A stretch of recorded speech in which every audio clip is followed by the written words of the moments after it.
হয়, আমাৰ জলাশয় সংৰক্ষণটো অতি গুৰুত্ব সহকাৰে আমি ল'ব লাগিব, কাৰণ আমাৰ ফৰেষ্টতকৈ যিখিনি ৱেটলেণ্ড আছে সেইখিনি 3 গুণ জল্দি জলাশয়সমূহ ধ্বংস হৈ আহিছে ডিফাৰেণ্ট এন্থ্ৰপজেনিক এক্টিভিটিজৰ কাৰণে। আৰু আমাৰ এই গহপুৰ অঞ্চল বা গোটেই বিশ্বনাথ ডিষ্ট্ৰিক্টটো বহুখিনি জলাশয় আছে য'ত 90তকৈও অধিক প্ৰজাতিৰ ৱাটাৰ বাৰ্ডছ আছে আৰু টাৰ্টলছৰো এক সুন্দৰ হেবিটেট আছে। লগতে আমাৰ এই অঞ্চলত 100তকৈও অধিক প্ৰজাতিৰ মাছ পোৱা যায় আৰু গোটেইখিনি জলাভূমি এই যিখিনি অঞ্চলত আছে গোটেইখিনি জৈৱ বৈচিত্ৰ্যৰে অতি চহকী অঞ্চল। আৰু আমি এই যিটো স্থানত আজি থিয় হৈ আছোঁ, বৰিগাঁও ৱেটলেণ্ড বুলি কওঁ, এই ৱেটলেণ্ডটোতো বহু ধৰণৰ চৰাই পক্ষী আছে। আৰু আমাৰ ইতিমধ্যে এইটো শীতকালটো বহুখিনি পৰিভ্ৰমী পক্ষীও ইতিমধ্যে আহি পৰিছে। বহু পৰিভ্ৰমী পক্ষী কাজিৰঙাত আহিছে, আমাৰ এনে জলাভূমিত আহিছে, আৰু এইবোৰ জলাভূমি হৈছে প্ৰটেক্টেড এৰিয়াৰ বাহিৰত আছে। তো এইবোৰ জলাভূমিক আমি সকলো ৰাইজে ওলাই লোকেল পিপল আৰু গোটেই মানুহে মিলি এটা কনজাৰ্ভেশ্যন মেজাৰ ল'লেহে এইখিনি সংৰক্ষণ হ'ব, কিয়নো এইখিনি আনপ্ৰটেক্টেড এৰিয়াত আছে, এইখিনি ৱাইল্ড লাইফ চেংচুৰী নহয় বা নেশ্যনেল পাৰ্ক নহয়। তো ইয়াক মানুহে সংৰক্ষণ কৰিব লাগে। আমি গোটেই লোকেলছ বা যিখিনি দল সংগঠন আছে, NGOs আৰু গভৰ্ণমেণ্টেও কিছুমান মেজাৰ্ছ ল'ব পাৰে।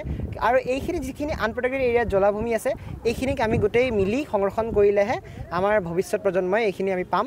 আৰু সঁচাকৈ আমাৰ জৈৱ বৈচিত্ৰ্যটো সংৰক্ষণ কৰিব লাগিব আৰু জলাভূমিসমূহ আমি সংৰক্ষণ কৰিব লাগিব।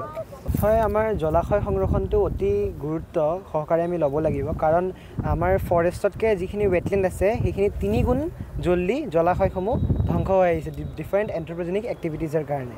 আৰু আমাৰ এই গহপুৰ অঞ্চল বা গোটেই বিশ্বনাথ ডিষ্ট্ৰিক্টটো বহুখিনি জলাশয় আছে য'ত 90তকৈও অধিক প্ৰজাতিৰ ৱাটাৰ বাৰ্ডছ আছে আৰু টাৰ্টলছৰো এক সুন্দৰ হেবিটেট আছে। লগতে আমাৰ এই অঞ্চলত 100তকৈও অধিক প্ৰজাতিৰ মাছ পোৱা যায় আৰু গোটেইখিনি জলাভূমি এই যিখিনি অঞ্চলত আছে গোটেইখিনি জৈৱ বৈচিত্ৰ্যৰে অতি চহকী অঞ্চল। আৰু আমি এই যিটো স্থানত আজি থিয় হৈ আছোঁ, বৰিগাঁও ৱেটলেণ্ড বুলি কওঁ, এই ৱেটলেণ্ডটোতো বহু ধৰণৰ চৰাই পক্ষী আছে।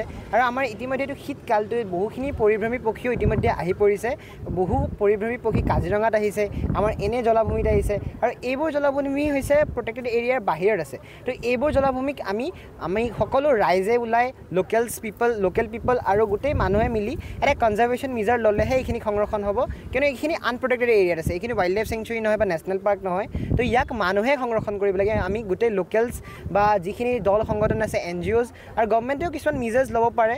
আৰু এইখিনি যিখিনি আনপ্ৰটেক্টেড এৰিয়াত জলাভূমি আছে এইখিনিক আমি গোটেই মিলি সংৰক্ষণ কৰিলেহে আমাৰ ভৱিষ্যত প্ৰজন্মই এইখিনি আমি পাম। আৰু সঁচাকৈ আমাৰ জৈৱ বৈচিত্ৰ্যটো সংৰক্ষণ কৰিব লাগিব আৰু জলাভূমিসমূহ আমি সংৰক্ষণ কৰিব লাগিব।